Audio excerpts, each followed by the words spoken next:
my show had value, and that that what I was doing had value. And in the end, I try not to cry on TV. And this is kind of like being on TV, so I apologize. And then it mattered. I see Karen is there, and she's been texting me as well. And so what I will just say is that in the end, thank you. Where I land is.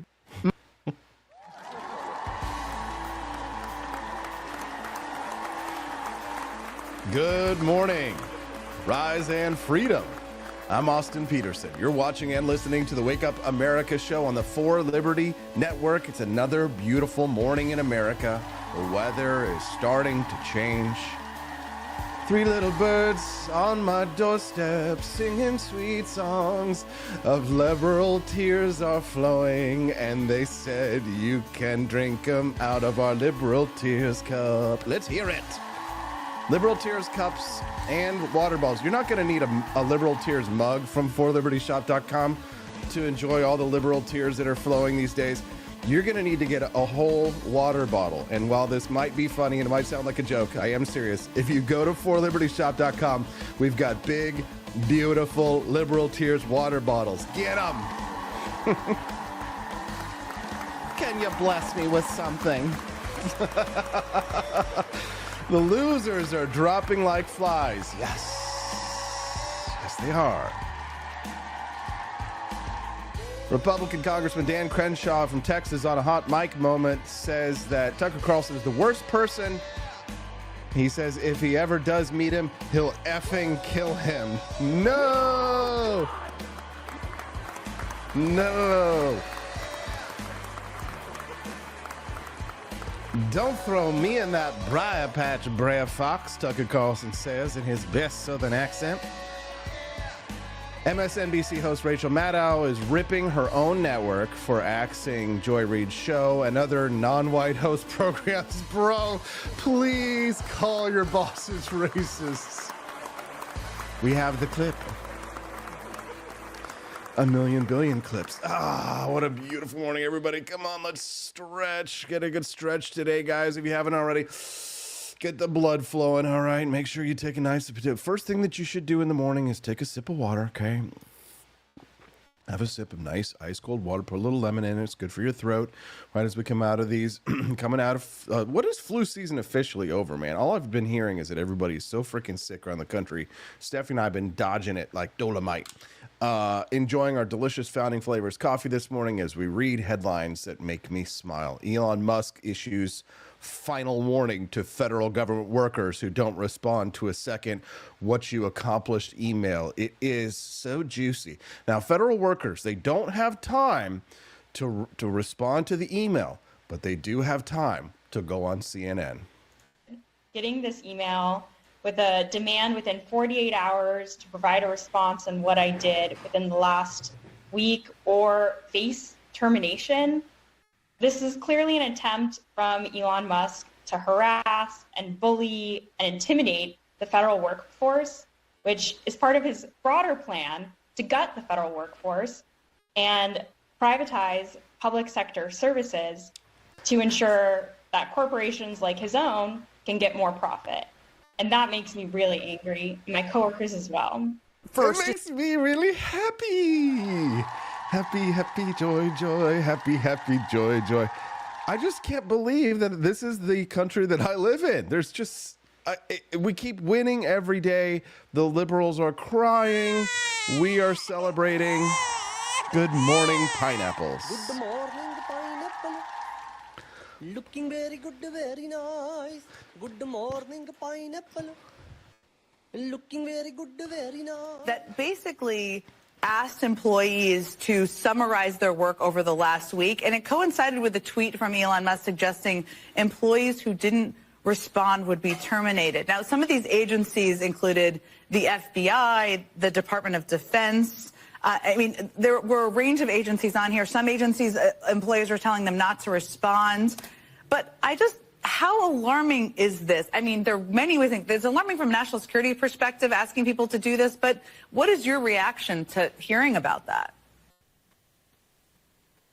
It's extraordinary. I mean, what Trump is doing, using Elon Musk as his tool, is literally dismantling the United States federal government.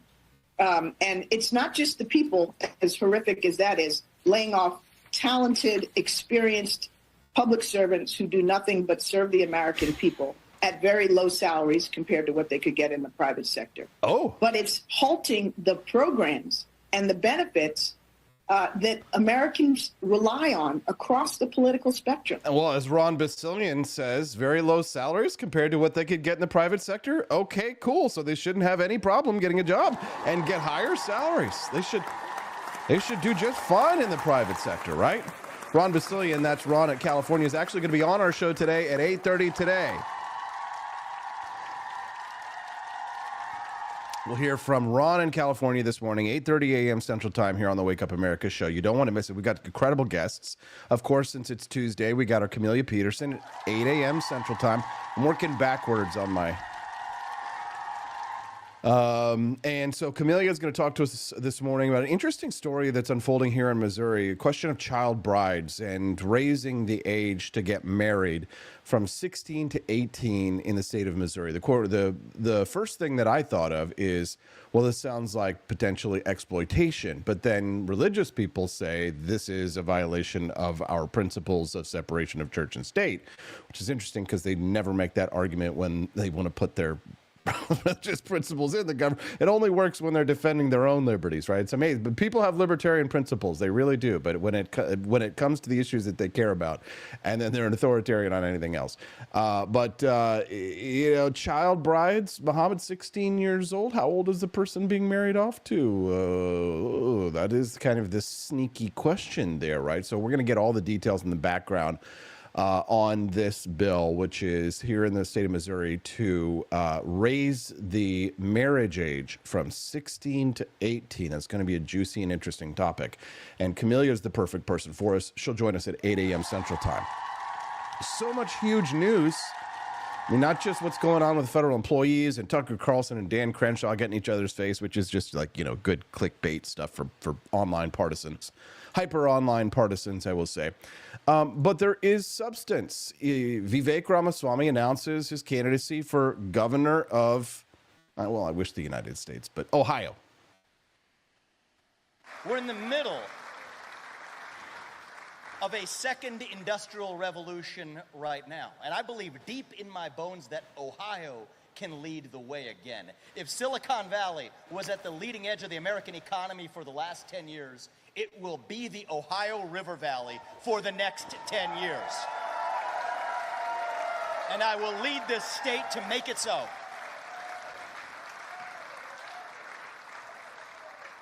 I'll be frank, it may not be the same sectors as last time around. It may not be rubber production next time.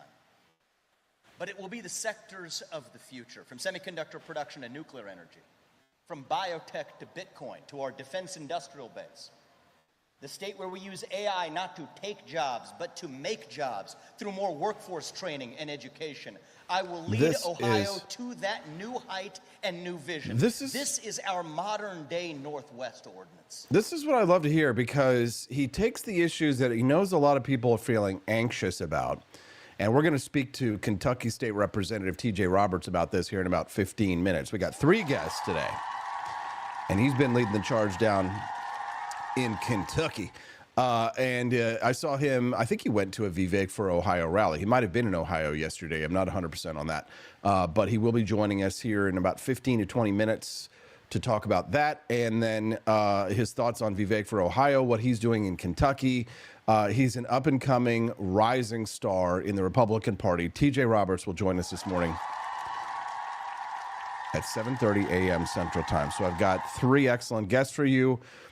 so many incredible topics coming out of my ears, guys, that we aren't going to have time to get through them all. I've got 175 clips open, ready to play of things that, you need to know, but I don't have 2 hours. So I only have 2 hours. So I'll try and squeeze it all in for you. The poop. Republican Representative Dan Crenshaw was caught on a hot mic saying he would effing kill Tucker Carlson. As you might have guessed, there will be swearing in this clip, so I just want you to be ready. Have you ever met Tucker? We've talked a lot. If I ever meet him, I'll probably kill him. He's the worst person. Okay, interesting. So this reporter asked him, "Have you ever met Tucker?" He says, "We've talked a lot on Twitter. If I ever meet him, I'll effing kill him." That's a nice suit, by the way, Dan.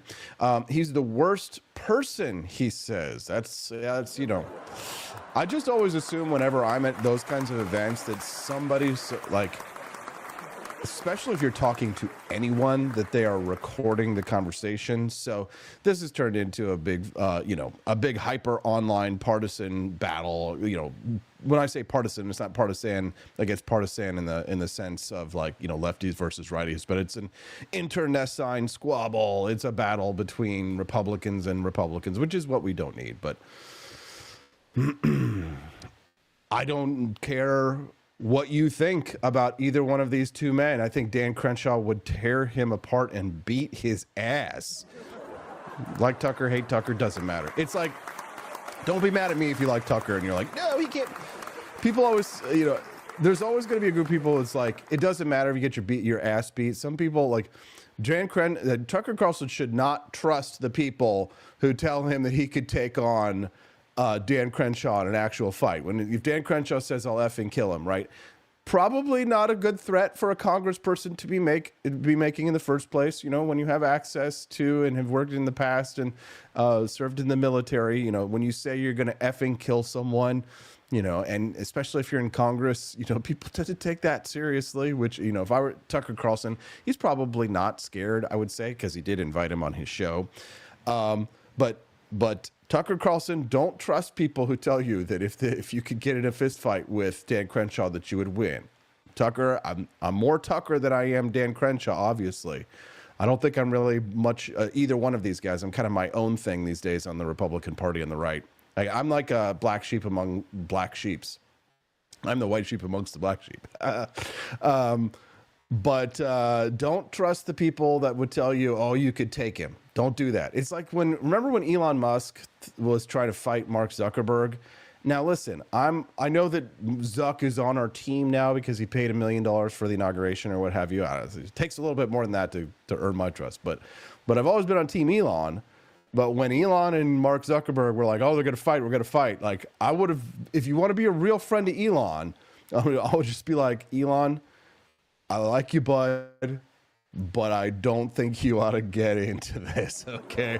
I don't think, and because I've only been watching Mark Zuckerberg's training videos, legit fight training videos, for the last several years and saying to myself, "Damn, Zuckerberg he's got good moves. Ooh, that's a nice sweep. Ooh, guys, he's got a good roundhouse kick." I'm like watching his Zuckerberg. I'm like, listen, I'm on Team Elon, but I'm betting my money on the guys who I think will win.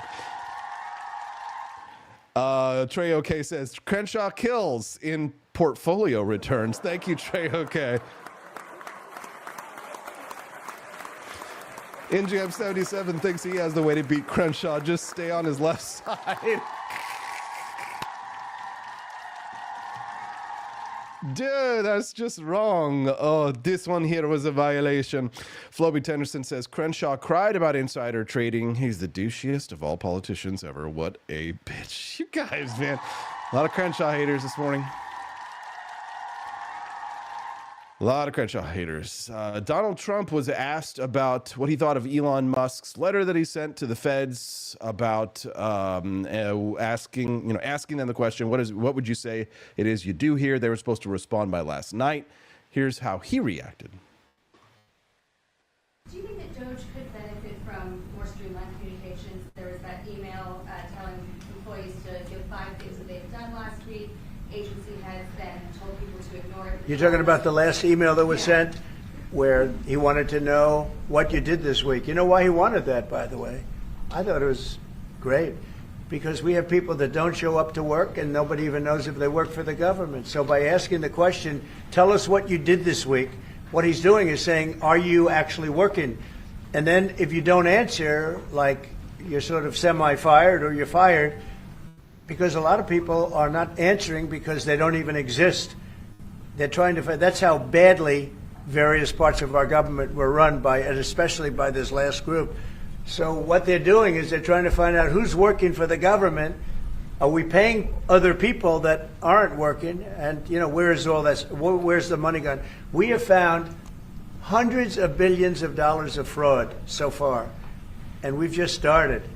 We're actually going to Fort Knox to see if the gold is there, because maybe somebody stole the gold, tons of gold. So I think it was actually, there was a lot of genius in sending it. Ron Paul hears that and he's like,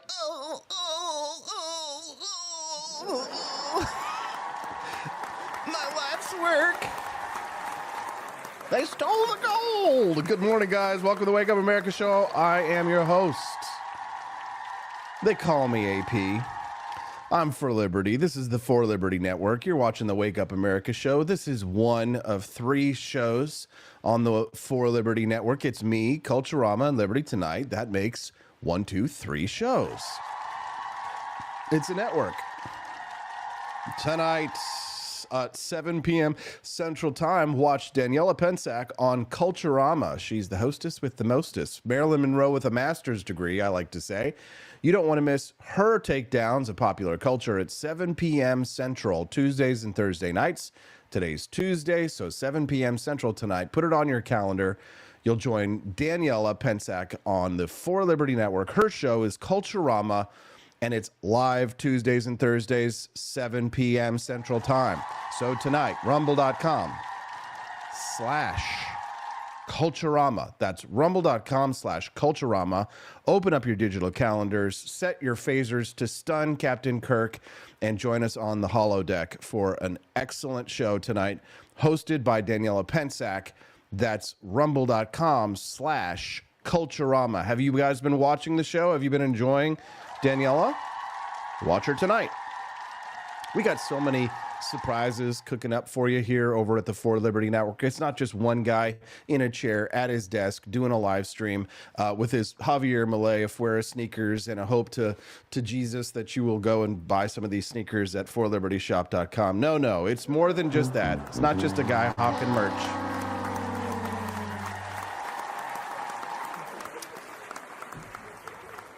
It's 1, 2, 3, Daniela, Liberty Tonight. That's them and me, and we are just kicking ass for liberty at For Liberty Network. Manny Peregrine over on YouTube, of all places, says that I thought there was never any gold in Fort Knox. Yikes. Hey, what do you mean?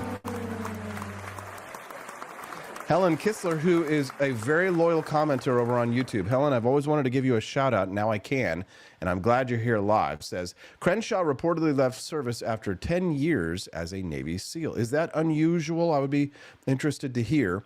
Nelson65 says, will Culturama have any guests tonight? You know what? That's a great question, Nelson. I will ask Daniela and see if she responds.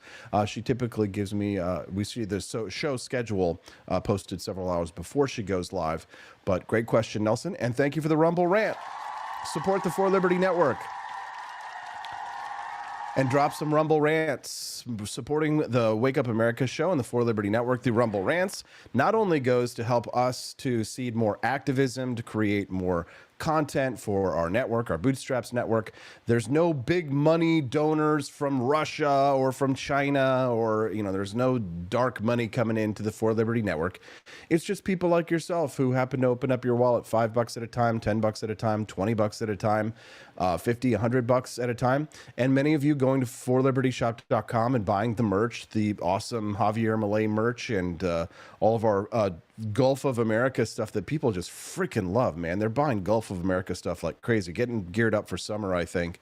now that the spring thaw is getting ready to kick in, I think people are thinking about summer and they're buying these Gulf of America beach towels like it's going, yeah, they're just going crazy buying these Gulf of America beach towels. But you can get those items at forlibertyshop.com. And when you're buying those, you're not just supporting a team of patriots who are dedicated to spreading the ideas of liberty, but you're supporting small business, an American small business, and a family. Me and the two sweet little redheads run around over here. My cute little sweet baby Hazel, man. She's starting to articulate, like, not words, but she's starting to do stuff like na na na na na, and it's just my first child, so it's just such a miracle, such a beautiful thing to see, and the intelligence in her eyes. We went skiing over the weekend, and my dad, her grandpa, was looking after her while we were all hitting the slopes here in Weston, Missouri. I say here, but there in Western Missouri. And Joel Hazel, the little baby, she was the star of the slopes. Like, she didn't even have to go skiing to be the snow bunny. Everybody wanted to be her friend and come over. And last night when we saw a friend of ours, she said that, like, her hair is so shiny and it's red that it looks like a bright copper penny. It's just so cute. And you can see, everybody can see the intelligence in her eyes. She's starting to come online, as they might say in the tech world. It's 7:25 a.m., which means that TJ Roberts, Kentucky state representative and rising star in the Republican Party, he's a Liberty Republican like many of us. And he went to a Vivek Ramaswamy for Ohio rally yesterday. He's fully on board Team Liberty. I can't wait to talk to him about all this and more. You guys don't want to miss a single second. While I go to the commercial break, this is your chance to go to forlibertyshop.com. Get yourself some sweet merch. The hats alone at the shop are incredible, but just think how awesome you'll feel. I wore these to the gym last night. They're super comfortable. Get a pair of Javier Milei Afueras over at forlibertyshop.com, and we'll be right back on the For Liberty Network.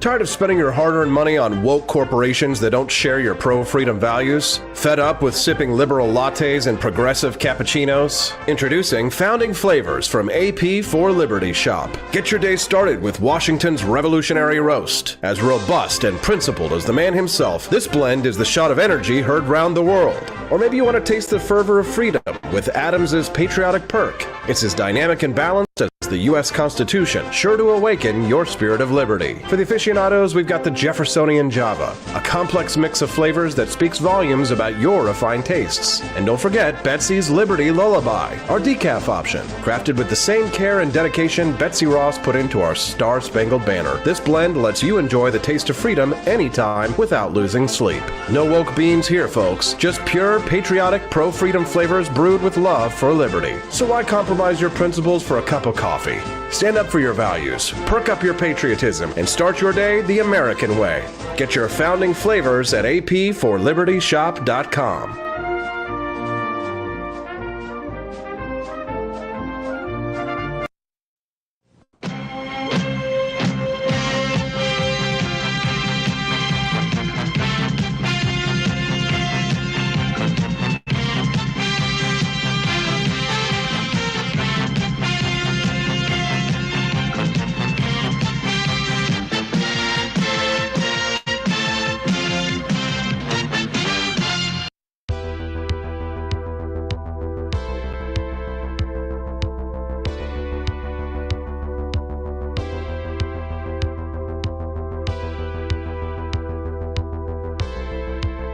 Are you tired of the strange radioactive effects of leftist culture?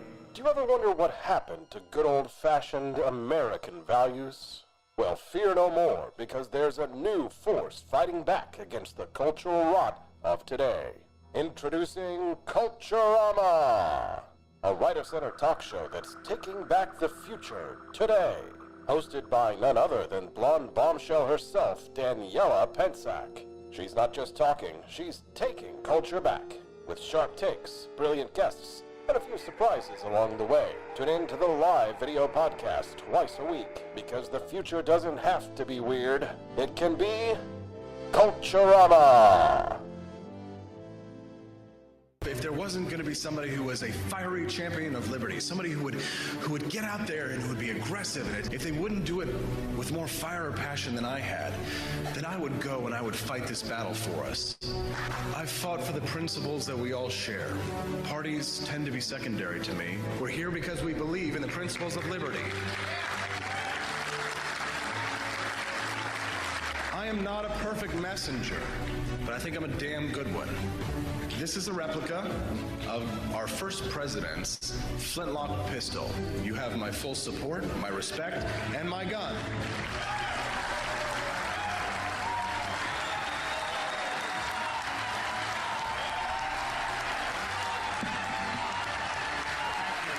I think that the heart of my philosophy is much more libertarianism than well, that's the fashionable word these days, I guess. A conservative is no longer just that. He's a libertarian, and always has been.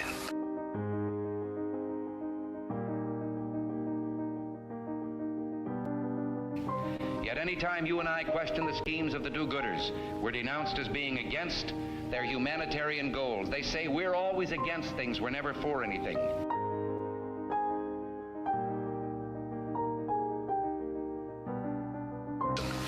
What is fascism? Fascism is private ownership, private enterprise, but total government control and regulation.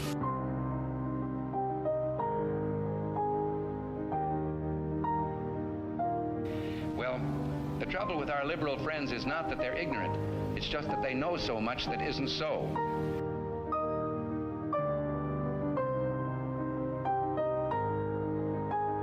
If we lose freedom here, there's no place to escape to. This is the last stand on earth.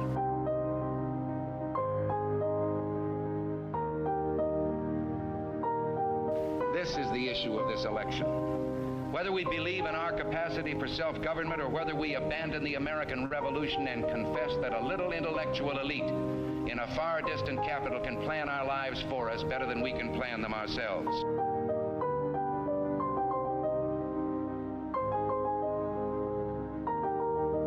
The conservative, so-called, is the one that says less government, get off my back, get out of my pocket, and let me have more control of my own destiny.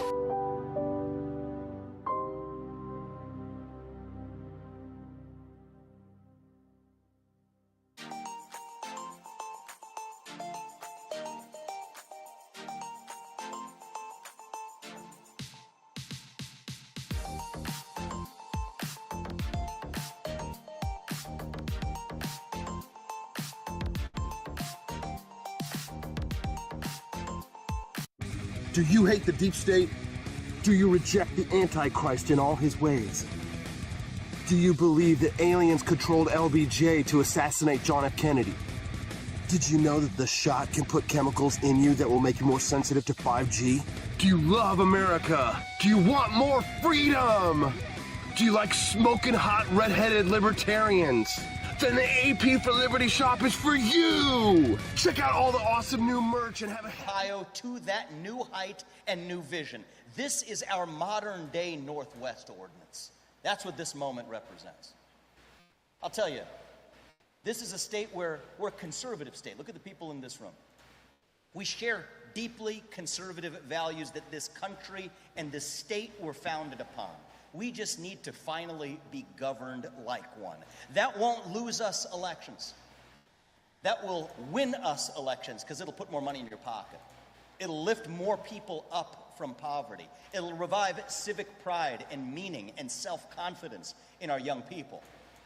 And more than anything, it will also make sure that patriots across this country, from New York to California, and yes, from Texas to Florida, move into Ohio to establish their roots here, and that includes so many of the kids who have left the state. We're going to repatriate them by their own choice back to Ohio, close to their parents and their grandparents, because this is the state where they realize their American dream, without apologizing for it.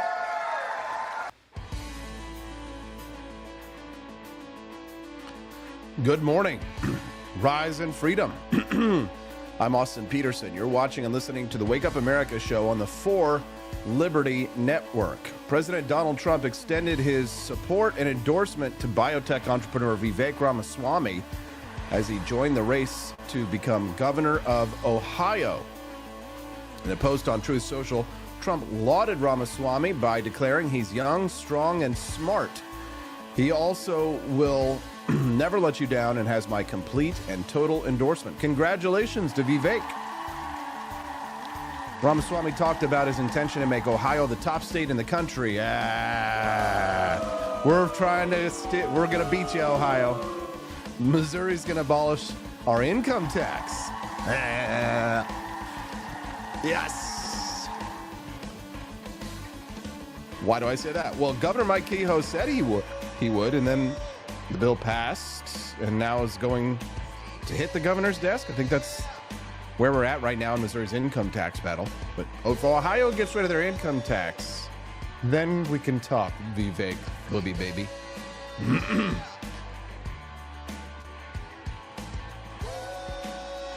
Vivek brings great potential to the United States in my mind. I think that with this endorsement, probably means he's going to win. Vivek, in my mind, was the closest to my views, libertarian Republican views, as you can get. I mean, I wrote the manifesto on libertarian nationalism, and Vivek has, at least to this point, been someone who has advocated for what he calls a version of libertarian nationalism. We're going to speak to TJ Roberts here in just a few minutes. He's running a couple of minutes behind. Says his computer is loading. Wah, wah, wah, wah. But once it gets all set up, we will bring him on here today. He was actually in Cincinnati, Ohio yesterday at a Vivek Ramaswamy rally. He's a Kentucky state representative, TJ Roberts is, and he is a big liberty Republican like myself. TJ is a state representative from District 66, a Republican, a lawyer. He sued his governor to reopen churches, and he won. That was during the COVID-19 pandemic. TJ Roberts, since then, has been standing up as a leader for liberty in his state. We're going to talk to him about the Vivek Ramaswamy rally he was at yesterday, but I also want to talk to him a little bit about Doge. And I'd like to ask him his thoughts on potentially having now that Mitch McConnell is stepping down, potentially having a Senator Thomas Massie. Would anybody out there?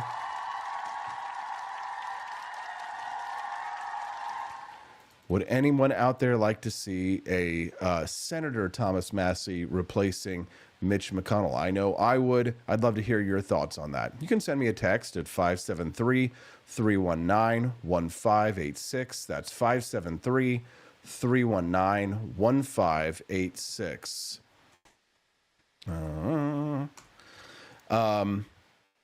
Apologize, guys, that we're having a little technical issues with TJ this morning. I'm going to have to roll with the punches. Just going to go to standby screen here for just a moment. Hope you guys don't mind. I'll be back in 2 shakes of a lamb's tail. Don't go away.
Welcome back to the show. We got our technical difficulties handled, and now I can introduce to you the man I've been introducing to you for the last couple minutes. That's State Representative from Kentucky, TJ Roberts, joining us live here on the show. TJ, nice to see you. Thanks so much for joining us.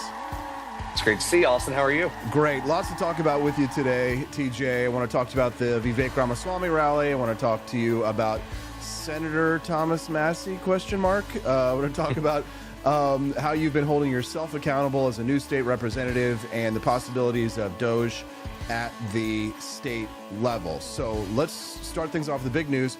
Vivek Ramaswamy runs for governor of Ohio. You're a Kentucky representative, but you were in Cincinnati. What were you doing in Cincinnati? Why were you there? And give us your take at the reactions from the rally yesterday. Absolutely, Austin. So my district actually borders the Ohio River. So Northern Kentucky is part of that ecosystem where a healthy Cincinnati, a healthy Ohio, absolutely means a healthy Kentucky. And I mean that especially when we're talking about our business environment. My mother, when she was raising me, she would commute to Cincinnati every day for her job. So, you know, a strong Ohio would fundamentally mean a strong Northern Kentucky. And I truly think that there is no one better for the job to keep Ohio as a free state, to help lower taxes, to give Kentucky a reason to be even more competitive, for us to lower taxes as well. So I stand in solidarity with Vivek Ramaswamy. He endorsed me in my race for state representative. He's been doing great things and just the calls for liberty. And so I decided to go up to Cincinnati, and I can say the energy in that room was unbelievable. There were thousands of people there. The line was already out the door 2 hours before the event even began. It was an incredible thing. I mean, it's clear that there's a clear front runner for governor of Ohio, and it's Vivek Ramaswamy. And it's good to see, because I've always said that of the people who have come on to, who are on the national scene right now in the Republican Party, there are very few people who really represent what I believe, and I would say, suggest ostensibly what you believe as well. As a liberty Republican, we have very few representatives who sort of adhere to the worldview that we do, which is one of Austrian economics and of individual liberties and civil and personal liberties. And a lot of Republicans, of course, don't line up with that. You got your Dan Crenshaws on one side, the eye patch McCains, and you got your Thomas Massies on the other side of things, right? But Vivek really stands out as someone, he came onto the national scene when he ran for president, but he really stood out to me as someone who is he's very closely aligned, maybe not 100% with the Ron Paul worldview, but you and I, we come out of Paul world, we can kind of smell our own. Vivek is kind of, one up, bang the table, one of us, is he not? I think he absolutely is. I mean, he's one of the things is in the 2024 debates, people were getting a taste of Ludwig von Mises again. This is something that we weren't really getting in presidential debates up until 2012. So there was a 12-year gap where we really weren't hearing that hardcore message of bringing government back to its true function of protecting life, protecting liberty, protecting property, of getting out of these endless wars. And I think Vivek Ramaswamy really showed that America First vision is totally in line with the cause of liberty as well. And that's one of those things. I think Vivek was fundamental in getting that liberty and populist alliance that got Trump across the finish line in 2024. And I think that's part of the reason why Trump, effectively, as soon as Vivek announced, gave him his full and complete endorsement.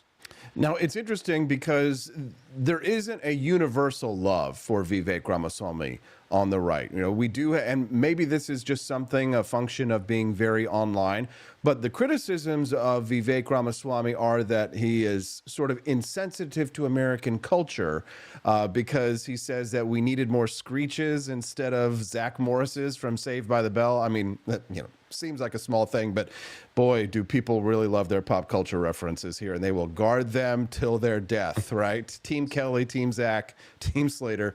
I don't really care. But the H-1B visa debate is a real debate in this country. The question of whether or not labor from other countries should be able to come to the United States on a worker's visa, that has set Vivek at odds with many people in the Republican Party. How do you sort of thread that needle? I mean, if you're Vivek, do you just double down on everything that you believed, even if it's politically unpopular? I mean, to me, it kind of shows backbone that you don't back down on things like that. But I wonder what your take is on that whole controversy and of the Republican Party who maybe are not so trusting on Vivek. What would you say to them? Well, I would trust Vivek even if I disagree with him on it, because he's willing to tell you where he stands on the issues, even if he knows full well it's not going to be a popular position to take. Now, I will say, in terms of the labor issue, we have an embarrassingly low workforce participation rate here in America. And that means we have to do one of two things. Either one, we have to bring in more workers, or two, we have to restructure our laws to get Americans back to work.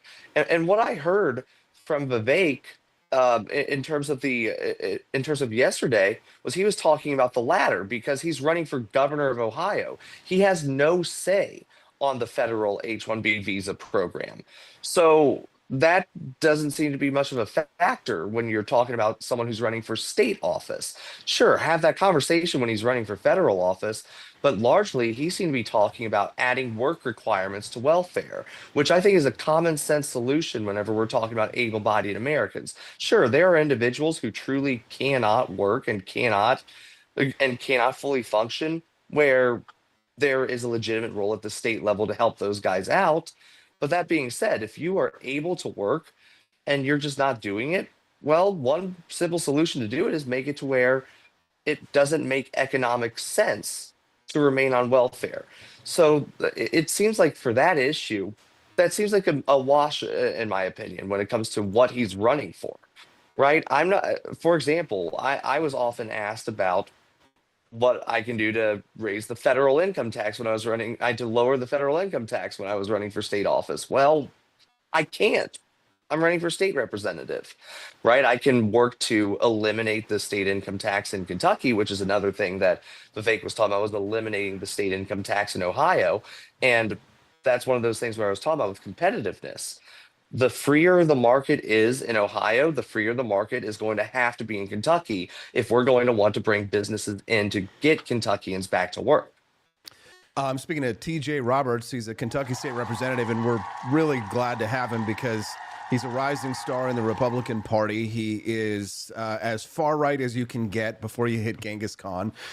He's been a good friend of mine for years, and I'm just so thankful that that good people can rise in politics. TJ Roberts is blazing trails in Kentucky, the great state of Kentucky, which brings us almost all of our politicians of any value at all, if there are any, they're from Kentucky. And I guess you got Glenn Knox over in Tennessee, but you got Glenn Jacobs, Glenn Jacobs over in Tennessee. I'm thinking about him wanting to audit Fort Knox as Kane. So I've got that meme in my head, TJ. But my question for you is based around the Thomas Massie question, because Senator Mitch McConnell is stepping down. The turtle is returning to the sea. And I know you got to be careful about what you say because of the state that you live in, TJ, but I'd love for you to talk to me, speculate wildly about the possibility of a Thomas Massie run for Senate. So I will say in 2026, whoever carries the torch of liberty and the torch of America first will be the Republican nominee for United States Senate out of Kentucky. Kentucky's fed up with the old way of doing things, of putting the problems of the world before the problems of America. We have to solve our domestic problems. And look, I will say, in regards to Thomas Massie, he has my full and total support with whatever he chooses to do, whether that be U.S. Senate, whether that be remaining in Congress, or whether that be going as governor. He started out in the executive branch whenever he ran for judge executive of Lewis County, and he did an incredible job as judge exec in Lewis County. But I think that's ultimately up to Thomas Massie as to what he wants to do. Whichever direction he chooses, he's got my full support on. All right. Well, I mean, that mine goes without saying. I think people know where my heart is, and I will stand with the Liberty Republicans when they stand for office. And I'm very thankful to see that you've won your election, TJ, and you're out there making waves in your state. I feel like there's so many things we could talk about. I've got about just a few more minutes with you before I let you go. But my next question for you is, in an actual fist fight, Tucker Carlson or Dan Crenshaw? Who are you betting your hard-earned money on, TJ, in a fight between Tucker and Dan? Oh, Tucker Carlson for sure. Oh, And look, Dan, TJ. Dan Crenshaw's got experience, but I mean, I think most of his experience now is on insider trading in Congress rather than the actual physical stuff. So, okay, good to know.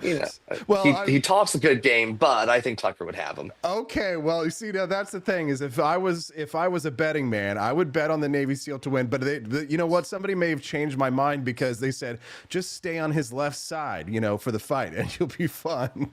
TJ, these are all good jokes and fun, but when a sitting member of Congressman sideways threatens that they're going to kill someone and they're a former Navy SEAL and they have the power of the U.S. government, I think that is a threat that you might want to take seriously. Tucker doesn't seem scared by it, but this is a real thing. What's your take on this, Dan Crenshaw? If I ever see Tucker Carlson, I'll effing kill him. How did you react to that? I think it was disgraceful. I mean, if I said that about a journalist in Kentucky, there would be a motion to censure me, if not expel me from the House. And frankly, I would deserve that motion. I would deserve it. Here's the thing. We are a nation that truly values free speech and open discourse. And threatening violence against people you disagree with is one of the number one ways to chill free speech, especially if you're an elected official. I get criticism all the time. I have people attacking my family. I have people attacking my dead father all the time, just in order to try to get under my skin because frankly, nothing else does. But I'm enough of an adult to just look past it and focus on getting things done for the people of Kentucky. And Crenshaw just seems to realize that the wing of the Republican Party that he has latched himself onto is going down and that America First is the future. What Tucker Carlson is talking about is the future. And so he's just lashing out. And frankly, I feel bad for him. That's actually a really good take on it, TJ. Very mature. TJ, well, last question here. You hold yourself accountable for your votes. This is something that I've seen more people doing these days. I want you to talk to us a little bit. As an elected representative of the people, how do you ensure that you don't end up like the Dan Crenshaws of the world? Absolutely. Well, one way I do it is I surround myself with people who will hold me accountable, who will disagree with me and tell me, like, hey, this bill does this, you might want to reconsider it. Hey, I know the mission of this bill is to do X, but it actually does Y. So I actually read the bills, for one. I surround myself with people who will give me other perspectives, but also I publicly explain every piece of legislation that I file, and I explain every significant vote that I take on the House floor. Look, 45,000 people sent me to the Kentucky State House. My voting card belongs to them ultimately. It doesn't belong to me. It doesn't belong to special interests in Frankfurt. It belongs to the people. And for that, I do take measures to give radical transparency measures. I put my personal cell phone number out there. I try to respond to constituents as much as humanly possible. And that does keep me in the Capitol a whole lot longer than I had hoped, because it is a lot of work. We had over 800 bills filed, and I have read every single one of them. And sometimes going back into conversations, I have to refer myself back to it.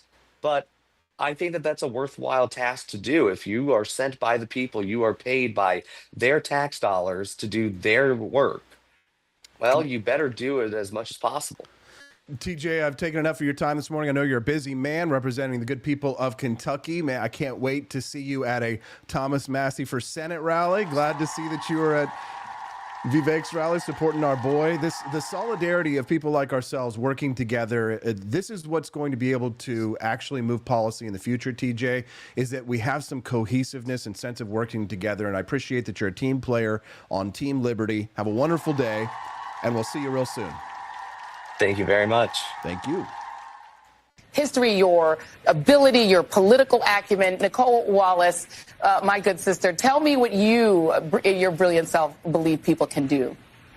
Well, I'm going to break the rules the way Rachel broke the rules and tell you that I love you. That the happiest times I've had, not just at MSNBC, but ever being on television, have been sitting next to the two of you.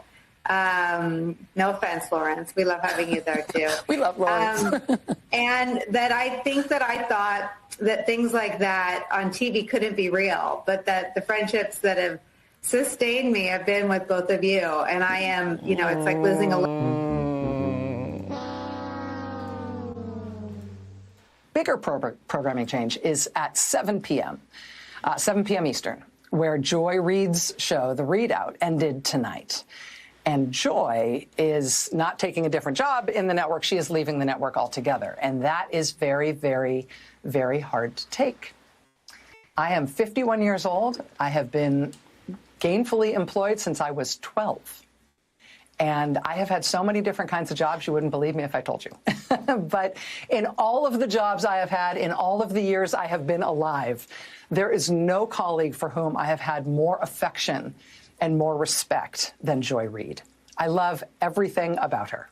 I have learned so much from her. I have so much more to learn from her. I do not want to lose her as a colleague here at MSNBC. And personally, I think it is a bad mistake to let her walk out the door. It is not my call, and I understand that, but that's what I think. I will tell you, it is also unnerving to see that on a network where we've got two, count them, two non-white hosts in primetime, both of our non-white hosts in primetime are losing their shows, as is Katie Fang on the weekend. And that feels worse than bad, no matter who replaces them. That feels indefensible, and I do not defend it. What are you trying to say there, Rachel? What are you trying to say? If you've got something to say, maybe you should say it. There's a thing about both white vigilantism and white tears, particularly male white tears. Really white tears in general, because that's what Karens are, right? They Karen out, and then as soon as they get caught, it's like, Green Waterworks. White men can get away with that too, and it has the same effect. My show had value, and that, I'm sorry, that that what I was doing had value. And in the end, I'm sorry, I try not to cry on TV. There's a thing.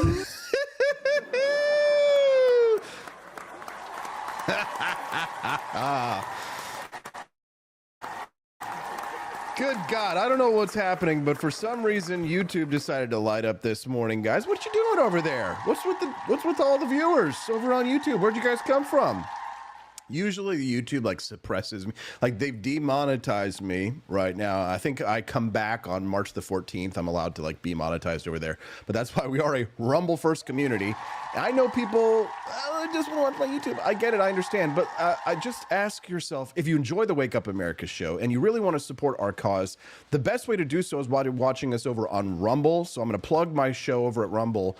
Rumble.com/AP for Liberty. And since I've got 90 people watching over there on YouTube, when I usually have like 7, I thought I should just let you know that we are deeply suppressed typically. It's the first time I've ever seen YouTube allowing our stream get out to people in the mornings. So if you're over there and you don't want to, if you're fine with watching a show on a different platform, Rumble.com/AP for Liberty is the place, because I don't know, YouTube one day is they're just gonna slit my throat and they'll be done with me, I imagine. So that is why I'm a Rumble first community, and I highly, highly encourage you to follow me over there. And if you are watching me first on Rumble, hey, back the blue until it's you, first time watching. Well, it's great to meet you, as well as Mantis Toboggan, Manny Peregrine, Michael Fisher, Dash, and and our friends, Many Peregrine 81, Agorizer, I think I've known him for quite some time, but Helen Kistler is over on YouTube, as well as Waco, who I think also hangs out over at Rumble. But I just want to say, hey, thank you so much, and shout out to all of our YouTube friends this morning. For whatever reason, they've decided to allow my stream to get out to people. So so join us over at rumble.com/AP for Liberty. Okay, so here's the deal. We got another guest, Camelia. She's waiting in the wings. She's on standby. We're going to talk to Camelia about an interesting law in Missouri to raise the age of getting married from 16 to 18. You might think, oh, well, this is just an open and shut case. But of course, the question is this a suppression of a freedom of religion? Some religions, they do get married a little bit younger. So I wonder what your take is on this. Camelia Peterson is going to give her take on this one.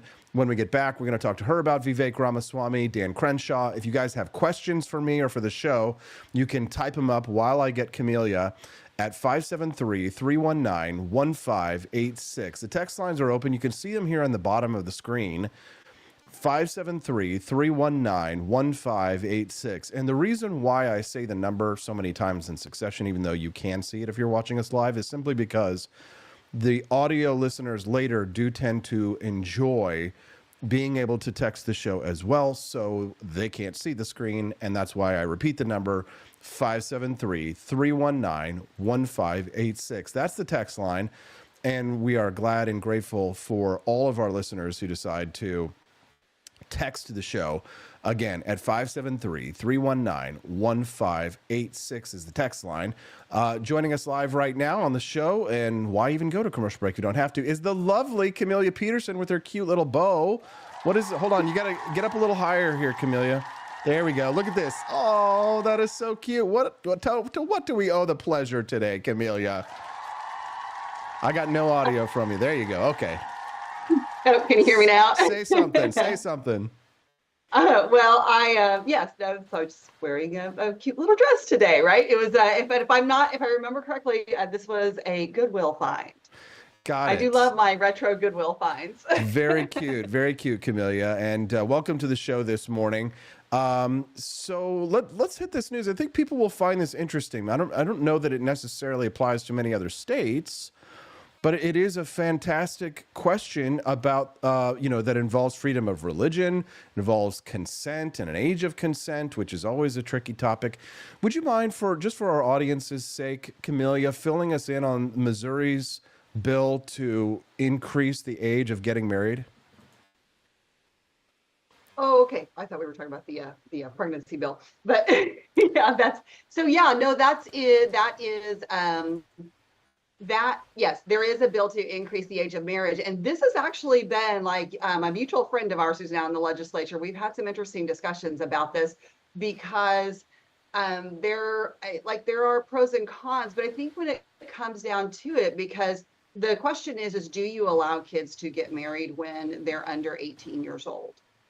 And so, I mean, in Missouri, still there are a lot of people who are older than us who did get married very young. They might have gotten married at, 16, 17, particularly in more rural areas, I would say.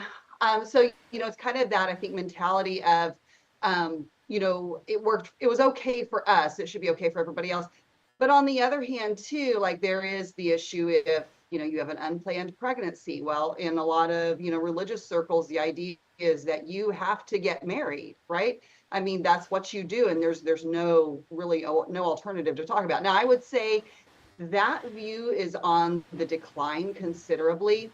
And they talk about, okay, well, what about your decision rights? And is that a parental right thing? The parents can make that decision to allow children to do that. So here's the thing. I think that there can be many subjective reasons to go either way on this. However, we at some point have to pick an age of responsibility in this country, and we've decided for the most part that that's 18. Do we apply that equally across the board for everything? No. Should we? Probably.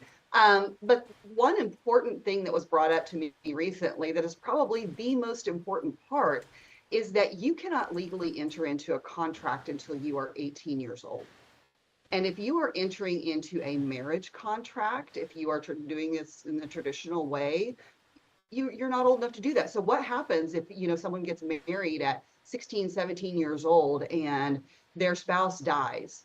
All of a sudden, they are responsible for all of the debts, all of the, any house they may have been in together. Like, they are responsible for everything before they're even old enough to legally enter into a contract. So lots of issues with that, but I think that will probably pass this year. It's been tried before. And do you think it should? I do think it should. Like, I think we have to have a standard, and actually the contract issue is the most persuasive argument for me, because I think that's really valid, legitimate, and there are just a lot of, like, if things go sideways, there's just a lot of pitfalls that could happen. Now, I will say, like, the one thing that I did bring up when I was talking to somebody is that you can be emancipated as a child at 16 in Missouri. Like, obviously you have to show, there are probably several criteria that have to be met. But I think that's where we are going to have some kind of consistency across the board. But I think it's, I think the 18 and being able to legally enter into a contract is probably the biggest thing that stands out for me on this one. Is this a violation of religious liberty? I don't know. I mean, that's a good question. Because this is aimed at a particular community. Well, it's broad enough to be accepted by the mass public, but there's a very narrow sector of society that wants to protect this. So I guess, in that case, like, the questions would be, okay, what does it mean to get married? Does it mean you're going and getting a state license for it? I would think that people who want the ability to be married younger than 18 would also be of the mindset that they don't think they need the state's blessing to do that. So, but it also raises the issue, if a boy and a girl have sex and she's 15, 16, he's 18 or older, like, he can be charged. So in the case of, like, where does that fall in this? It's a great question. What do you think, Camilla? You think it should be 18, and that it should what about parental exceptions? Should a parent be able to grant an exception or not? I think the idea that parents can do that, I do agree with that. And the truth is that children mature at different rates, and every kid is different. Some kids are going to be, they're probably going to be able to handle it just fine at that age. Other kids are not.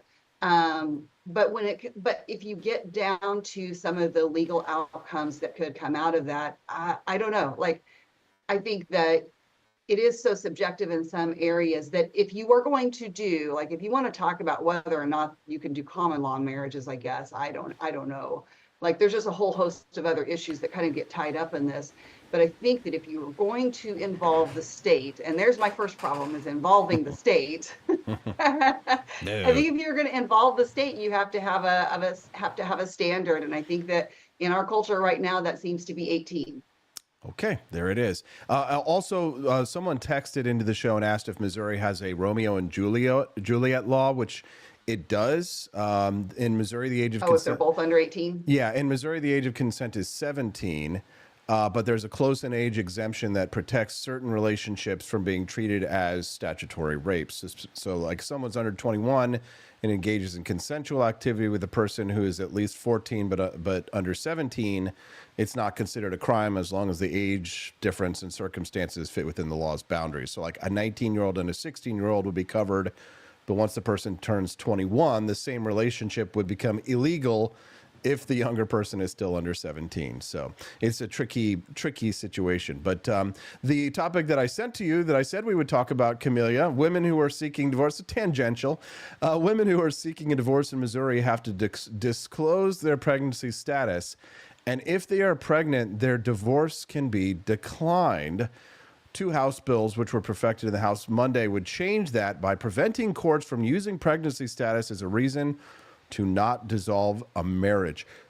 Your reaction? Yeah, I think this is a great bill. So I was listening yesterday evening to they perfected this bill in the House last night, and I was listening to kind of the floor discussion about this. And this is a bipartisan bill.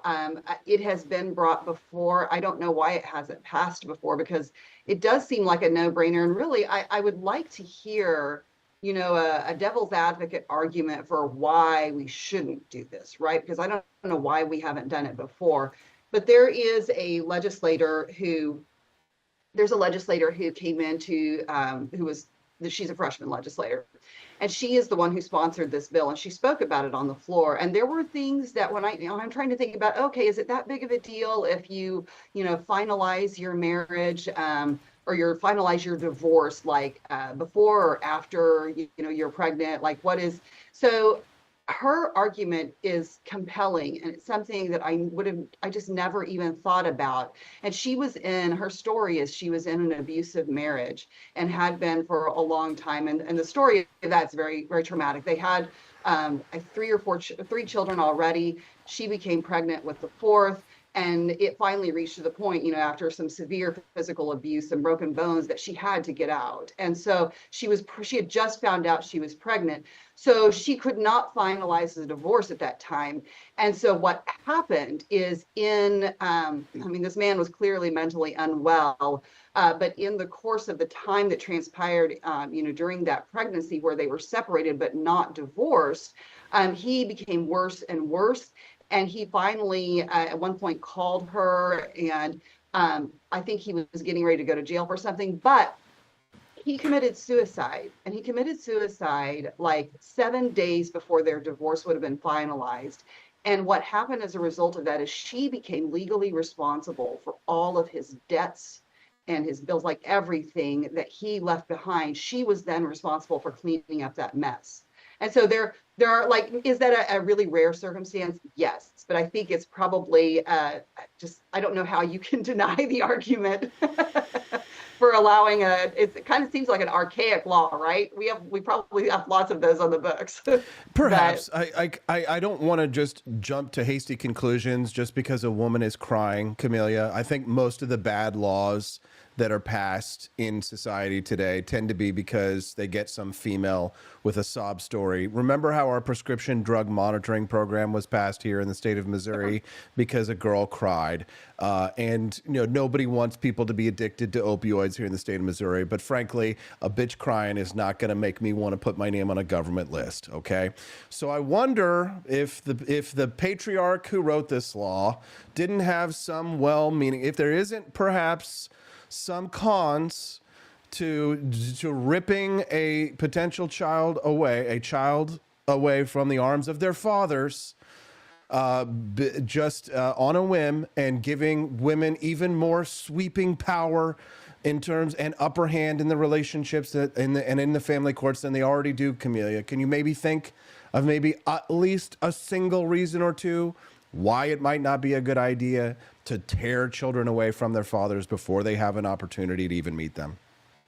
Well, when you put it that way, no.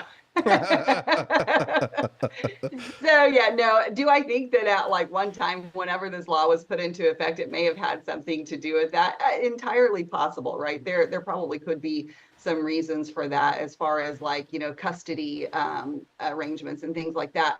However, I think that this point where we are now, where there has been so much work done on the rights of fathers and men, and also the responsibility of parents when a child is born out of wedlock, so there is still there is an expectation of responsibility even when that happens. And I think that you could say that this is really not any different than that. So if we are going to require men or women to be responsible for their offspring, even if they're not married to each other, that we could have that same level of expectation in this case too. So I think maybe it's a matter of maybe the law has finally caught up to the problem that maybe this originally was trying to address. Okay. Well, I'll keep an open mind on this one, but and I've listened to these kinds of congressional testimonies before, and typically the more crying females that are trotted out, Camellia, the more skeptical I get. My inner Aaron Clary comes out. You know what I'm saying? Oh my goodness. Well, didn't Yeah, you? well, Did you see true that? story. Did you see that tweet that he had responded to the other day about that chick who was saying she was complaining? She was like, "I didn't realize that equal rights meant 50% paying, that I would have to pay 50-50, right?" And so it's like, what did women think that equality was going to be? Just vibes, just white papers, right? No. Yeah, I want to feel strong, affirm me, make me, elevate me, put me on a pedestal, and also I want to make the same amount of money and have it all. Oh yeah, exactly. And I want you to pay for dinner And pay for my dinner, and yeah. pay for my dinner and pay for all the first dates. Camelia, you're a good sport, and we appreciate that. You put up with a lot of shit here on the Wake Up America show, and you do it every Tuesday and Thursday like a champion at 8 a.m. Central Time. So make sure that if you like Camelia, that you come back, set your appointments Tuesdays and Thursdays at 8 a.m. Central Time. That's when Camelia is on the show. You should be watching the whole show, for God's sakes, but Camelia, if you've got to have your Camelia kick, Tuesdays and Thursdays at 8 a.m. Central is her time. Camelia, in a hypothetical, theoretical cage match between Tucker Carlson and Dan Crenshaw, who you got? Oh, God. Can they Wow. both lose? Yeah. Is that what you're saying? Yeah, right. Is that what you're going to say? Can they both? Come on. Wow. Pick a What's the team. over-under on this? Wow. Well, I don't know. Dan's been out of the military for a while now. Does he still maintain himself? I think, if Dan still maintains his physical fitness, he could probably take Tucker, but I don't know. He just probably he could probably throw him off guard if he popped his eye out or whatever in the middle of the match or something, because Yes.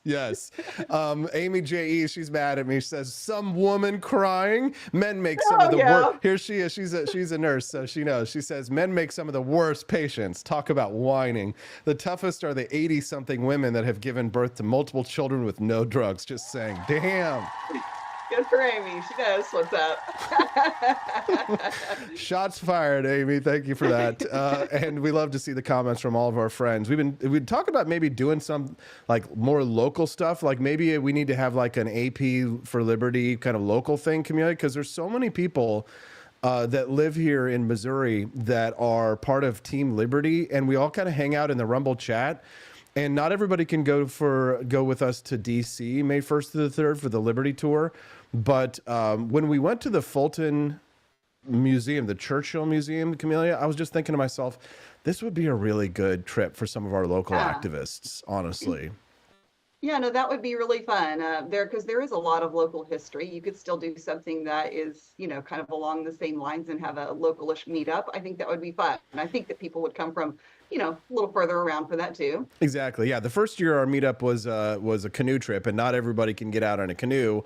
Right. This year we're going to Washington, D.C. Not everybody can go to Washington, D.C., but maybe we can do something a little bit more local here. And then we could go to that restaurant in Fulton. Have you ever been to Beck's? Have you ever been to that one restaurant? It's got the incredible, it's like the best restaurant in mid-Missouri. Have you never been to Beck's in Fulton? I have not. No, I haven't. Oh, it's like the hidden gem. I'll definitely take you Really? there. Yeah, Fulton is Fulton itself is a hidden gem in the heart of Missouri. I mean, not only does it have the Winston Churchill Museum, but it's got Westminster College, which is a really good college, and it's got these cobblestone streets and a lot of some of it's kitschy, but the downtown area is really nice.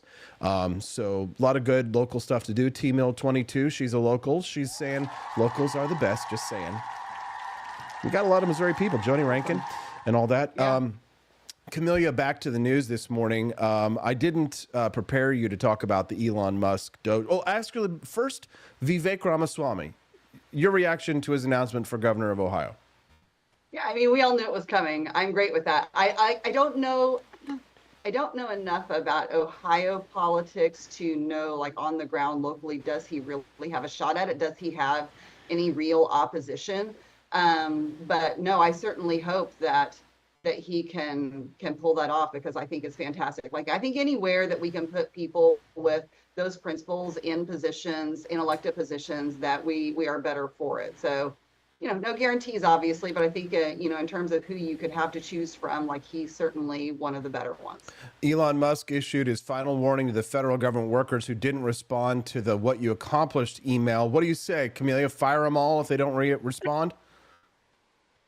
Can I make a confession? Yes. Yes.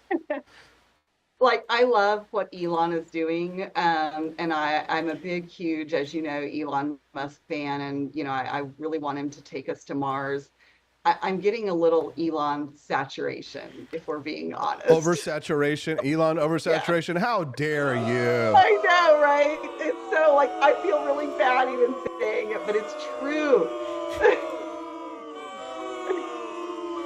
They're booing you, Camellia. They're booing you, right? Really hard. So, and here's the thing, like, I did kind of push back against this a little on Twitter over the weekend because, like, is it performative? Like, is there something practical that's going to come out of this? And also, what do you do with the people who, the agency, your department heads that are pushing back against this, like Kash Patel, the DOD, and some others? And yeah, I know you can make the argument about it being sensitive information, but the emails, if they are true and accurate, that have been, you know, screenshotted and sent out, as far as what, you know, for example, Kash Patel sent out, like, he didn't say you can't do sensitive information. He just said, just disregard this, please. Thank you. We'll do our own thing. Yeah, which, I mean, like, as if you're someone that Trump's appointed and you're coming in to head up a particular agency, like, how would you not be like a little off put if, like, someone else is telling all of your people to report in? I don't know, like, to me, that's, you know what I'm saying? Yeah, I mean, I get it. I kind of looked at it from two different ways. And the one is that you have the, you know, if you don't respond to the email, you know, you should be fired. Good. And if you're in a security role and you do respond, then you're fired, because it's a test for people to show how stupid are you if you work for our security agencies. So, but you know, a lot of them, they complain. They say they could be making so much more running the private market. And you know what, Camellia, I say, go do it. So there was, I haven't seen all the details about it, but Congressman Mark Alford had held, I guess, one of his regular constituent meetings in district yesterday. And it was making the news here because a lot of the people, like federal employees who had either been fired or losing their jobs or are affected or didn't like Elon Musk, had showed up and were angry and were yelling at him. And there was an organization, I mean, it was organized to a certain extent as well. And he handled it really well.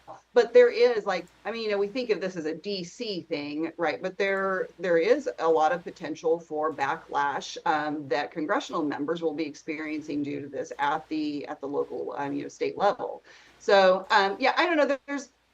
I love so many of the things that are being done at the federal level right now. And there are some things that I think, okay, how much of it is performative and just to make people excited, and kind of the whole declassification of state secrets, right? I think that's been one of those things that feels like we're being strung along, right? In a lot of ways. And when you put, you know, somebody like Representative Anna Paulina Luna in charge of something like that, and the task force, I couldn't even really find right offhand who else is on the task force. But I mean, so they're going to go visit the site of the assassination and whatever. It's all for clicks.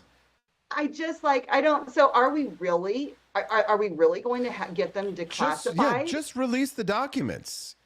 Right.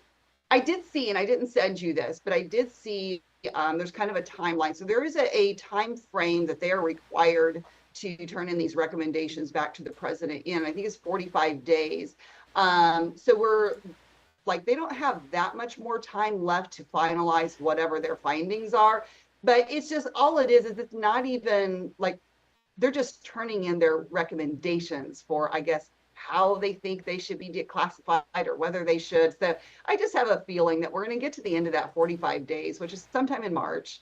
And it's like, they're going to be like, well, you know, or they're going to trickle out just a little bit enough that's, you know, going to still make people feel like they got something, but they really, you know, didn't get it. Okay. Well, thanks for your black pill, Camellia. And thanks for PPing our Coke this morning. Yeah. I'm gonna go get me somebody who's gonna tell me what I want to hear instead of what I need to hear. Camellia Peterson. I hope it's Danielle. Oh wait, no. It's not Daniela today. No, not Daniela today. It's Thursday. So why did you hope it was Daniela?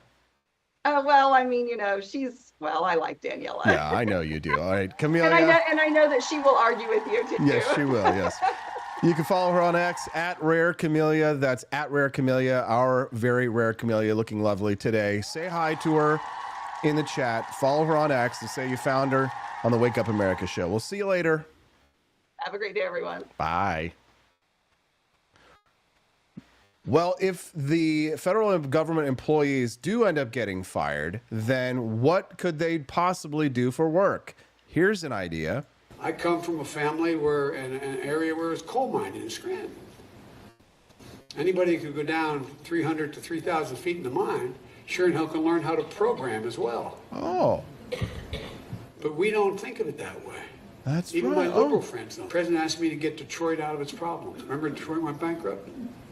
And he gave me authority to do whatever I needed to do. So I set up with all the agencies. There you go. Coal miners. What do you do? Like, what did we tell the coal miners to do? What about oil pipeline workers? What did we tell them to do? Thank you, Jen. I do have a question on COVID, but first on energy. When is it that the Biden administration is going to let the thousands of fossil fuel industry workers, whether it's pipeline workers or construction workers, who are either out of work or will soon be out of work because of a Biden EO, when it is and where it is that they can go for their green job? And that is something the administration has promised. There is now a gap. So I'm just curious when that happens, when those people can count on that. Well, I'd certainly welcome you to present your data of all the thousands and thousands of people who won't be getting a green job. Maybe next time you're here, you can present that. But you said that they would be getting green jobs, so I'm just asking when that happens. Richard Trumka, who is a friend, longtime friend of Joe Biden, says about that day one Keystone EO, he says, I wish he, the president, had paired that more carefully with the thing that he did second by saying, here's where we are creating the jobs. So there's partial evidence from Richard Trumka. Well, you didn't include all of his interview. Would you like to include the rest? So how about this? The Laborers International Union of North America said the Keystone decision will cost 1,000. Yeah, oil pipeline work. They can get a job. They could find a job maybe building oil pipelines. What do you say? Aren't you so glad that that administration is gone, baby, gone? Good morning, everybody. Welcome to the Wake Up America show. I'm Austin Peterson, your host, and I'm glad and thankful to have you here. If you're joining us over at rumble.com/AP for Liberty, show your love and support by clicking the like button. And if you really love the Wake Up America show's content and you want to keep Camellia coming back on Tuesdays and Thursdays and Daniela Pensack, and you always want to make sure that you've got your Freedom Family Fridays ready to go to put you in a good mood to start your day, drop some rants, some Rumble rants. Or here's what I recommend for those of you who are new and you might say, I don't know if I like Austin that much or I support Austin that much. That's okay. I get it. Some pennies from heaven may fall if you visit forlibertyshop.com and you buy from our store. You can support the shop and get delicious Founding Flavors coffee or For Liberty at forlibertyshop.com. We're going to go to a quick commercial break while I go pee for liberty and get my friend Ron Basilian to talk about the revolution happening in the Republican Party and therefore the United States. We're going to talk to him in about 5 minutes. But before I do, while I am on my commercial break, guys, and going pee for liberty, why don't you guys join us over at forlibertyshop.com. That's the number 4libertyshop.com and do some shopping. Gulf of America merchandise flying off the shelves. I love my Gulf of America tumbler. I've got the one with the American flag shark on it, but also the American flag skull and crossbones version of this is also really popular. We have these designs on a multitude of products. We have beach towels, we have beach bags, we have t-shirts, hats, mugs, everything that you need to impress all of your friends. We have a company which independently verifies the reviews on our site, and so that it's all legitimate. Rick Regal says that our beach towels are the talk of the town, and they are silky soft, incredibly plush. Gulf of America shark beach towels, as well as many other fine Gulf of America items. And if you're a fan of the Department of Government Efficiency, make sure you scroll down and check out the Doge collection. That's the For Liberty Shop Doge collection. You can join the official Doge field agent team by getting yourself a hoodie, And check those out. I mean, the products are awesome. The back of the hoodies and the t-shirts say field agent on them, so you look like a real fake Fed, which is fun and funny. You can get hats, mugs, phone cases, bomber jackets, all kinds of great merch, all designed by me and our friends here at For Liberty Network. We also have some Doge Father memes of Elon Musk with his Viva la Libertad Carajo chainsaw, exclusively at forlibertyshop.com. These products don't exist anywhere else because we designed them. Okay, I'm going to go to a quick commercial break, guys, but don't go away. Go shopping at forlibertyshop.com. I'm going to go get Ron Basilian. He's going to talk to us about the revolution happening in the United States. We'll be right back. It's the Wake Up America show on the For Liberty Network.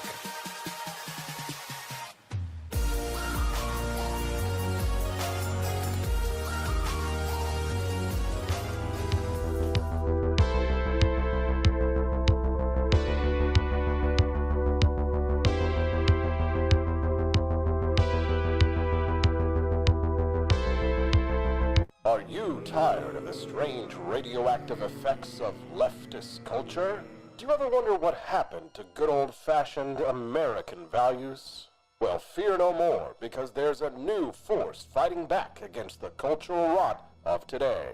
Introducing Culturama, a right-of-center talk show that's taking back the future today. Hosted by none other than blonde bombshell herself, Daniela Pensack. She's not just talking, she's taking culture back. With sharp takes, brilliant guests, and a few surprises along the way. Tune in to the live video podcast twice a week, because the future doesn't have to be weird. It can be Culturama. If there wasn't going to be somebody who was a fiery champion of liberty, somebody who would get out there and who would be aggressive, and if they wouldn't do it with more fire or passion than I had, then I would go and I would fight this battle for us. I've fought for the principles that we all share. Parties tend to be secondary to me. We're here because we believe in the principles of liberty. I am not a perfect messenger, but I think I'm a damn good one. This is a replica of our first president's flintlock pistol. You have my full support, my respect, and my gun.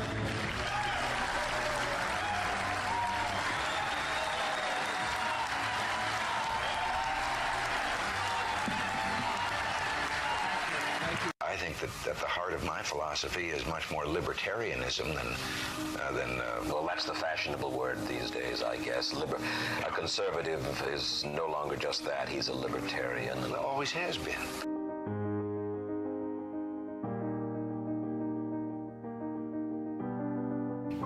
Yet any time you and I question the schemes of the do-gooders, we're denounced as being against their humanitarian goals. They say we're always against things, we're never for anything.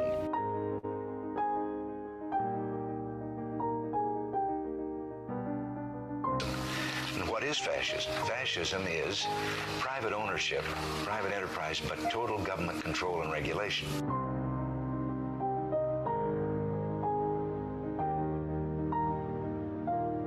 Well, the trouble with our liberal friends is not that they're ignorant.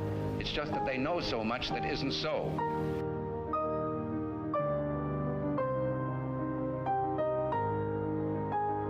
If we lose freedom here, there's no place to escape to. This is the last stand on earth.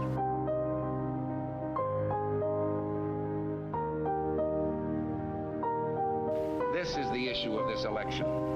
Whether we believe in our capacity for self-government or whether we abandon the American Revolution and confess that a little intellectual elite in a far distant capital can plan our lives for us better than we can plan them ourselves.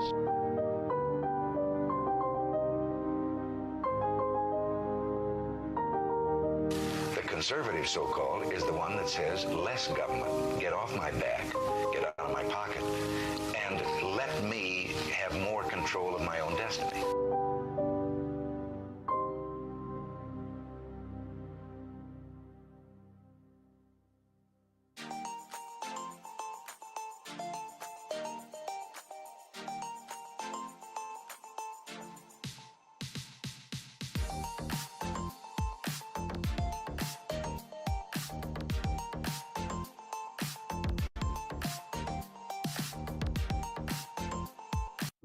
Do you hate the deep state? Do you reject the Antichrist in all his ways?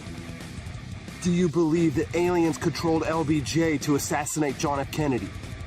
Did you know that the shot can put chemicals in you that will make you more sensitive to 5G? Do you love America? Do you want more freedom? Do you like smoking hot red-headed libertarians? Then the AP for Liberty shop is for you! Check out all the awesome new merch and have a happy new year! Fight the deep state, reject the Antichrist! Visit AP for Liberty shop and get your patriotic merchandise now, or the deep state wins!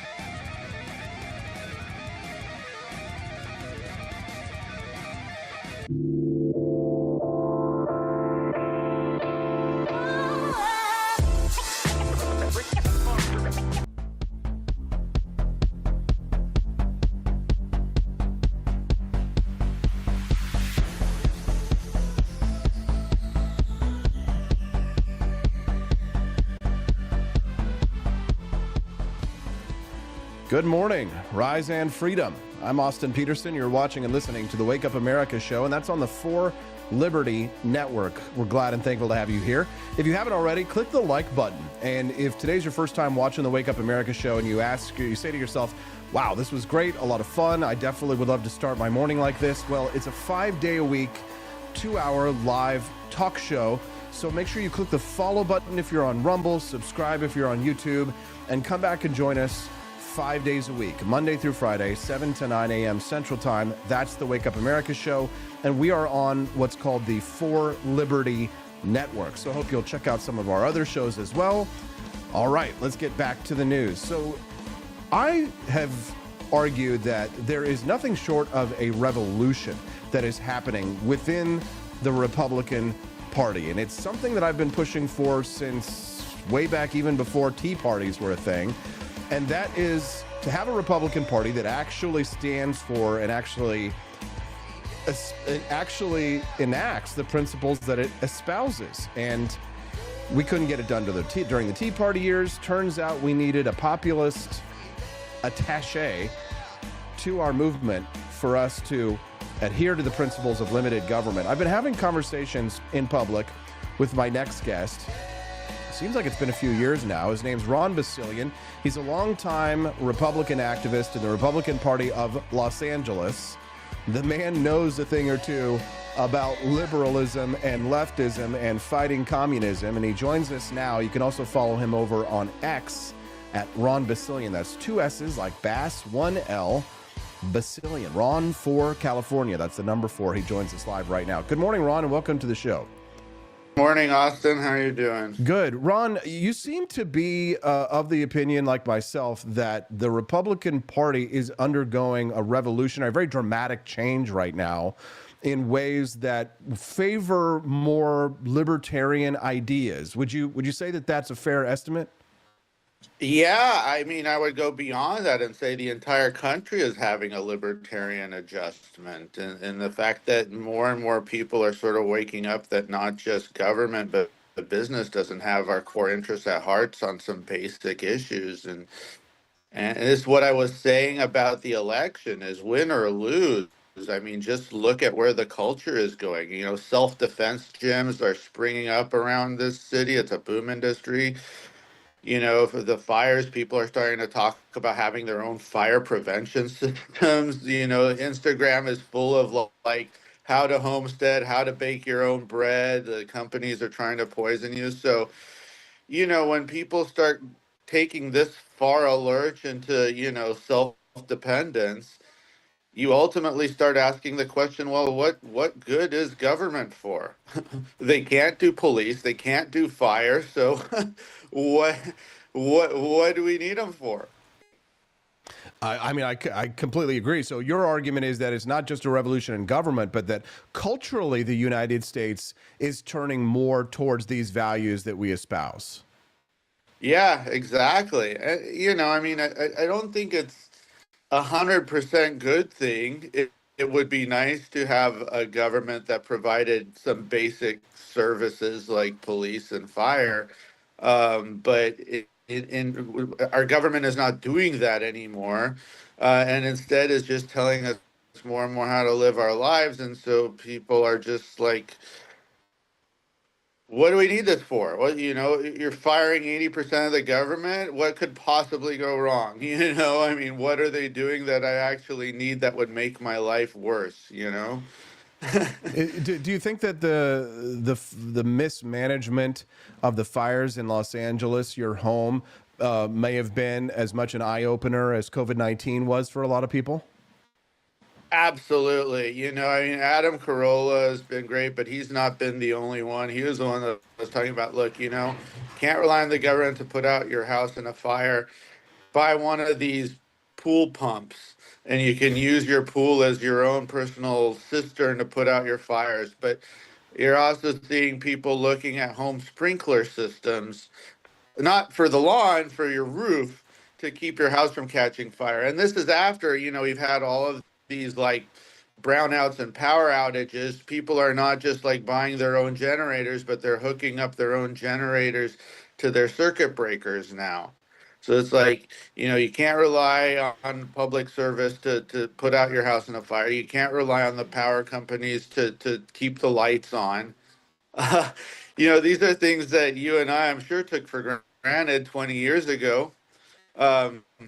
It's not necessarily a good thing that we can't rely on it anymore, but it also means that people are starting to just not depend on government. And when you don't depend on government, you don't want government, and then it goes back to what I was saying about self-defense gyms. It's a boom industry where I live. There's like 10 self-defense gyms within a mile of my home, and that's not a exaggeration. And that's people that just you can't rely on the cops to come and save you if you're getting attacked, and not just can't rely on the cops, but the city governments are just allowing crackheads to just roam free and above the law. So as a Los Angeles Republican, I'm sure you have plenty of conversations with liberals and leftists and socialists. Do they seem to be learning their lessons, or are there any conversations? Absolutely not. They're absolute godless communists. They double down every time. You should have heard the city council meeting last night. They're all doubling down on trying to find the gayest, most intersectional the commission candidates they could find. It just and they lie. This was I enunciate godless because they lie about who they are. They trotted themselves out as public safety candidates. They talk about safe streets, but when they talk about safe streets, they mean safe from cars, not safe from criminals. But people don't know, and so we it still docks people. They still do all the dirty Antifa tricks they always do. They're not stopping. That's why I keep joking. They're like the Terminator. They can't be reasoned with. They can't be bargained with. They don't know remorse or pity or fear, and they just will never stop until one of us is dead. So this revolution that's happening in the Republican Party and that's spreading out to the wider culture, you said that there's some warning signs, maybe some yellow flags and some red flags, potentially things that we may want to avoid. If you were in charge, if you had your druthers, what would be the best way to help guide this revolution so that it goes more American Revolution versus French Revolution? Oh, I don't think we're taking a French Revolution at all. The Republican Party, and whether it's the inner party or the people joining the party or the militants in the party, are almost too civil. You've probably seen some of my tweets. I've been a bit too cavalier about the need for firing squads, but the real issue is whether we can maintain this momentum. I'm seeing, the new blood coming into the Los Angeles Republican Party, and it's all like mama bears who are like, just sick of the mandates for their kids, sick of the what's it called, the indoctrination in the schools. They want to be left alone too. They want to be able to educate their kids without a million mandates that are putting their kids' lives at risk. It's the only way it is going. I mean, the Republican Party that was like, well, we'll just adopt some leftist elements so it can be more palatable. None of those elements are palatable anymore. You want to win people over as a candidate, you got to talk about basic libertarian issues, right? And part of being basic libertarian issues, in my opinion, is that government should be doing the basics like police and fire. And if it can't even do that, why do we have it? It's we can push the basic principle that the reason we have it, if we can't get basic services, is like what Elon said. It's the biggest corporation in the world with a monopoly on violence, and it uses that monopoly on violence in order to maximize its own profits. So, police, what's good is police to them? They don't care if we're safe or not, but parking services, great revenue source that operates with ruthless efficiency. Somebody joked it's the one thing that works in San Francisco, dysfunctional as their government is. They'll still get you a parking ticket. That's Ron Basilian. He is from Los Angeles, California. He's a longtime Republican Party activist. You can follow him at Ron4California over at X. That's Ron, the number 4, California. Ron for California joining us live here on the Wake Up America show, talking a bit about how the entire country is starting to turn towards more libertarian cultural aspects, as we are seeing also our government is beginning the cost cutting, the slashing, the hacking under the Department of Government Efficiency. That's Doge for all those who are following it. Yeah. By the way, I'm going to, it's Dogie. It's Dogie, no. Dogie. Like you're looking at a cute little dog. Oh, Dogie. I don't think that's how it came up. think you're hip to the slang, the internet slang on this one, Ron. But I'm gonna go to the mat on this one. You're but right. We don't have to do it here. You're right about everything else. But speaking of going to the mat, what do you take of the comments by Dan Crenshaw that if he ever runs into Tucker Carlson, he'll effing kill him? Oh, Dan Crenshaw just needs to know to shut up, man. Just he's a senator, not an internet troll. I don't know where he came from. That unpopular opinion. I like the guy. He has a lot of good, solid takes. He can really explain things like energy policy and, dare I say, foreign policy and just business policy. But then he just gets goaded into these stupid arguments with people that you just don't need to. You don't need to do that. You're killing yourself. I don't go for that whole internet like, oh, I hate all rhinos or whatever. Like, I'm sorry, I liked Mitch McConnell. Okay? Oh my God, dude! I'll tell you. You just something. lost the audience. Right? No. Did you like John McCain too, and Mitt Romney? Consider this. Well, you're not going to win in Arizona if you go and say you don't want the John McCain vote. We'll leave it at that. Meghan McCain's been turning around. I don't know if you saw her. Yeah. But Mitch McConnell announced he's not running for re-election on the same day he confirmed Kash Patel. It was like his ultimate, F you to the deep state.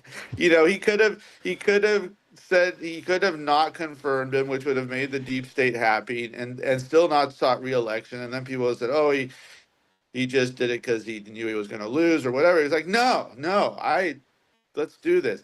And people forget he fast-tracked so many Trump judges in Trump's first tenure as president. Like he got that assembly line going and he made it happen, which is like supreme parliamentarian skills. He didn't let the Democrats hold him up. So anyway, this is where you get. This is a big issue for me because I feel like a lot of Republicans that are jumping into the party don't understand sort of the deeper issues about what it takes to get elected, what it takes to flip a seat, what it takes to get things passed while you're elected. And that's sort of my main concern with, what I want to see for the Trump presidency for a second term is to make sure that we actually get the things we wanted. It's looking good so far, but you see the Democrats are really starting to lie about what he's doing. Oh, he's cutting Medicaid. Yeah, we're stopping improper payments. We're not stopping insulin for grandma, you know? I'm speaking to Ron for California this morning on the Wake Up America show. And if you're enjoying the commentary, make sure you click like. Follow him at Ron for California. So what would you say is a good path to stability here? Because I'm guessing that right now the government is very unstable because of all of the uncertainty around firings and things. You know, if you say, you know, you want government to have a national defense and to do the job that it's supposed to be good at, like, you know, Elon Musk comes in, does his job, goes away. How do we sort of like maintain the stability after this period of instability? You know, I mean, I guess, you know, we can sort of learn the lessons from Jefferson's yeoman farmer.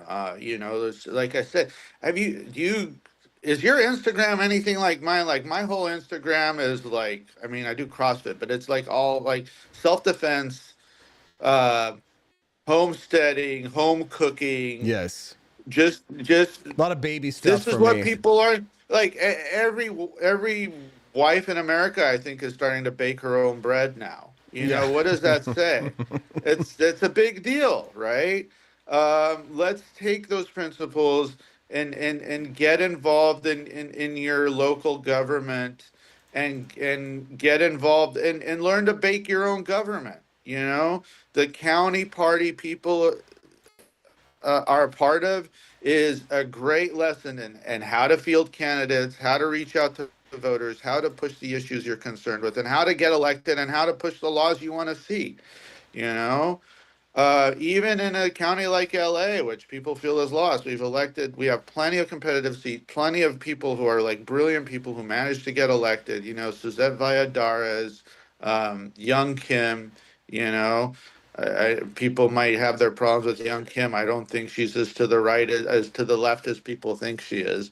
You know, it's just it's the reality of life in LA. But best comment from Mongoose87 in the chat says he's so desperate for a Republican in LA, even Mitch looks good to him. Yeah, you know. We've got real conservatives out here in Missouri. Ron. Yeah, I bet. I need to get out there again. You know, whenever I leave LA and go into America, as we joke, I remember I'm not the crazy one. It's LA is just completely crazy. I mean, the woke culture here is insane. Yeah. You know, and I really feel like we're in ground zero here because I'm in West LA, which is like Silicon Beach here. So you have all the Silicon Beach woke. So even if you go like 10 miles in any direction, it's not as bad. Ron, he's in the belly of the beast. He's fighting for liberty. He's a great follow over at x.com. Ron for California. Ron, anything else you want to share with our audience before we let you go? You know, this is what I wanted to say. Even in the belly of the beast, even with people like being rabidly anti-Trump or whatever, which they're not so much anymore, they're still all joining self-defense gyms. Right? Reality still hits people in the face, and they will still react, and that's how the culture is changing, whether we win or lose elections. So have hope, libertarians. The world is turning your way. That's what I say. I'm tired of the black pillars, man. They're always trying to bring me down. It's not going to happen. I'm like, we are living in very interesting times. We are living in amazing times. We are in the middle of a revolution. As I joke, don't have that C-3PO energy. Yeah, exactly. Don't say we're doomed. We're doomed. Thank you, Ron. We appreciate you, brother. Thanks for getting up so early for us. We'll have to have you back. Have a great day. All right. Take care. See you, Austin. Thanks. Bye. I promised myself I would avoid the news. But obviously I haven't. Here's my one thought. I mean, I have many thoughts. Elon Musk, like, we need to X him. And by X, I mean formerly known as assassination. And someone from FBI is gonna fucking show up. That's me. You don't have enough people to even investigate me at this point. I haven't filed my taxes in like 8 years. And yet, no one's covered me. So, I'm going to fucking say it. Let's assassinate some motherfuckers. A TikToker who admits she hasn't filed taxes in 8 years calls for Elon to be assassinated. Sounds like she's had a few too many glasses of wine. The U.S. attorney for D.C., Ed Martin, said, duly noted. Thanks for letting us know. We'll put you in the system. Talk soon, ma'am. Yikes.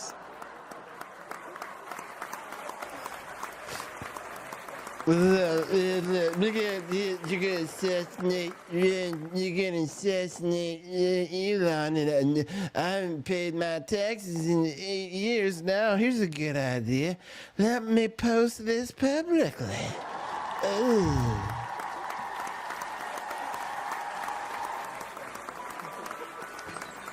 Wake Up America show is done. Don't be sad because it's 5 days a week. You get me 5 days a week. But this is an early month, right? The month of February, which means that we have fewer days over at the For Liberty Network to earn, which means that the burn is high.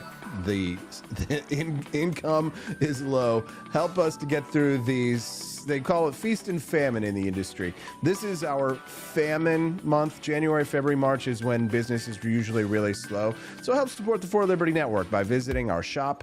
We call it The Grift Shop. Exit through The Grift Shop at forlibertyshop.com. Get yourself some excellent Gulf of America merch. Check out my awesome 20-ounce tumblers. The seal is really tight on the top, so it keeps your drink really cold. It has the straw, which won't come out, so you won't lose it, and take it to the gym. I take it up with the gym also. Just place this Gulf of America tumbler on your desk and watch liberal heads explode. Speaking of liberal heads exploding, we're getting into sneakers in a big way this year over at forlibertyshop.com. I wore these to the gym last night. They were actually spectacular. This is the Javier Milei Afuera sneakers. You can get those at forlibertyshop.com. That's the number 4, libertyshop.com. Buy yourself a pair of Afuera sneakers. Help support the cause. Amy, J. E's, Quest Fanning, thank you very much, by the way, for the donation, not the laughter, the applause. Quest Fanning, Sina Jonah, Joni Rankin, In Jam 77, Whitey White, and L Dubs, nice to see you. T Mill 22, C Son Garoth. I hope I am not missing anybody over there in the chat. Rare Chameleon, all of our friends. Thanks so much for joining us on the show today. Exit through the Grift Shop, and we'll see you guys here tomorrow on the Wake Up America show on the For Liberty Network.